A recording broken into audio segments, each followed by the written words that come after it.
শুভ সকাল বন্ধুরা, সবাই কেমন আছো? আশা করছি সবাই ভালো আছো আর আমিও ভালো আছি। তো আর একটা ব্লগ নিয়ে চলে এসেছি আমি। সকাল থেকেই শুরু করে দিয়েছি। তো সকালে ওঠার পর আগে মেয়ের স্কুলের টিফিনটা আমাকে বানিয়ে নিতে হয়, তারপরেই আমি ওকে ঘুম থেকে তুলি। কেন, ও তো অত তাড়াতাড়ি ওর ওঠা লাগে না, আমার টিফিন করতে লেট হয়। তো তার জন্য আমি তাড়াতাড়ি আগে উঠে টিফিনটা বানিয়ে নিই। তো এখানে টিফিনে আমি ওকে বানিয়ে দিলাম। আগের দিন থেকেই আমি ভেবে রাখি যে ওকে কী বানিয়ে দেব, তাহলে সকালে আমাকে সুবিধা হয়। ওকে বানিয়ে দেওয়ার পর আমাদের সকালের বর নিয়ে যাবে অফিসে টিফিন, তার জন্য বানাচ্ছি। এখানে দেখো উচ্ছে আলু ভাজা করেছি, আর এখানে মাছটা ফ্রিজে ছিল তো আগে জল দিয়ে ছাড়িয়ে নিলাম।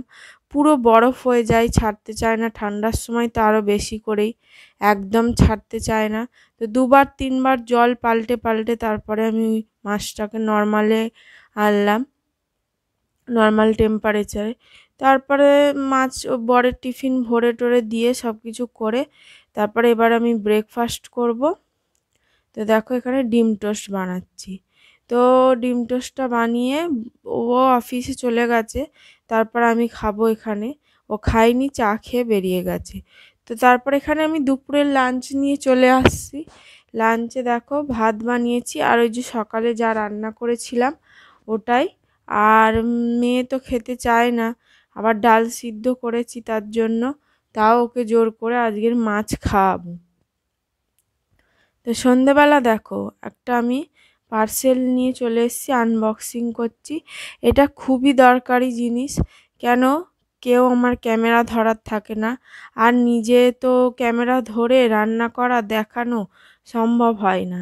তার জন্য এটা আমি অর্ডার করেছিলাম বরকে না জানিয়েই। তারপর ও দেখছে, এখন ক্যামেরা ধরে দিচ্ছে, বলছে কী আনিয়েছো দেখি। তো তারপর এটা ভালো ছিল না, আমাকে রিটার্ন করতে হবে। একদমই ভালো ছিল না, দেখলাম খুলে ভাঙা এদিক ওদিক থেকে। তো দেখো এখানে বর রাতে ট্রিট দিয়েছে ধোসা আমার জন্য না, আমি খাই না। মেয়ে বলেছে, সকাল দিয়ে বলছে ধোসা খাবো ধোসা খাবো, তো ওর জন্য একটা আনিয়ে দিলাম ধোসা, ওর বাবা এনে দিল। ও রাতে এটাই ডিনার করবে। তো ও তো দেখে খুব খুশি। আর এই যে চাটনি এগুলো দিয়েছিল একদম বাজে, ও তো কিছুই খাবে না, ওই যে শুধু ধোসাটাই খাবে, তাও আলু বের করে করে, সবটা পুরোটা খাবে না। আর চাটনিটা একদমই ভালো ছিল না, একদম কোনো সেন্ট নেই, কিছু নেই, নারকেলের কোনো তো এই নেই, শুধু সাদা রঙটা একদম মানে বাজে ছিল চাটনিটা। বাইরের খাবার এমনিই হয়, ওটা বলে কোনো লাভ নেই। তো এখানে মেয়ে খেতে বসে গেছে, ও পড়তে গেছিলো, ওর পরীক্ষা চলছে, ওই জন্য বাইরেও বেরোতে পারছি না, শুধু ঘরের মধ্যেই রয়েছি।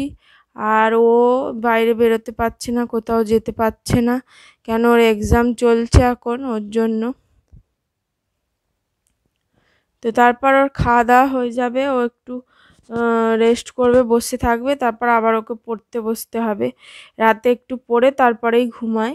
সকালে পরীক্ষা থাকে তো, আর 6টায় উঠে ওকে 6:30টার মধ্যে রেডি হয়ে বেরিয়ে যেতে হয়, পড়ার টাইম পায় না। তো ওর জন্য রাতে একটু পড়ে তারপরেই ঘুমায়। আর সকালের দেখো আমি আবার কালকে কি বানাবো তার জন্য সব রেডি করে রাখছি, কেন আগের দিন না ভেবে রাখলে সকালে যদি উঠে ভাবি তাহলে আর রান্না আর হবে না। তার জন্য আগের দিনই ভেবে রাখি, কেটে সব কিছু গুছিয়ে রাখি, যেন সকালে উঠবো আর বসিয়ে দেব, নিশ্চিন্তে রান্না হয়ে যাবে, ঘুম ঘুম চোখেও হয়ে যাবে, কোনো টেনশন থাকবে না। তারপর সব কিছু গুছিয়ে পরিষ্কার করে খাওয়া দাওয়ার পর এখানে আমি মেয়েকে পড়তে বসিয়েছি। ও একটুখানি না ওকে দেখিয়ে দিলে আমি পড়াগুলো ধরছি, ও যে সব পারবে কি না, তো না দেখিয়ে দিলে হয় না। তো এত ঠান্ডা, ওর জন্য একবারে ও দেখো পুরো মুড়ি সুড়ি দিয়ে বসে আছে, মানে পড়াশোনা করবে তারপর ঘুমিয়ে যাবে, সব কিছুই হয়ে গেছে। তো বন্ধুরা, কেমন লাগলো ব্লগটা অবশ্যই তোমরা কমেন্ট করে জানাবে। ঘরের মধ্যেই যা কিছু করি ওইটুকুই শুধু দেখাই, বাইরে তো বেরোতে পারছি না, যখন বেরোবো তো দেখাবো অবশ্যই। তো কেমন লাগছে তোমাদের অবশ্যই কমেন্ট করে জানাবে। আর এছাড়াও যদি অন্য কিছু দেখতে চাও সেটাও জানাবে কমেন্ট করে, যে রান্নার ভিডিও বলো যা কিছু। তো দেখো মেয়েকে পড়াচ্ছি, ও তারপর ক্যামেরাটা যে আমি সেট করেছি ওটা দেখতে পেয়েছে। ওই যে ওটা আনিয়েছিলাম অর্ডার করে, ওটাতে দেখলাম ভালো হচ্ছে না, ভাঙা, ওর জন্যই ওটাকে আমি আবার রিটার্ন করিয়ে দেবো।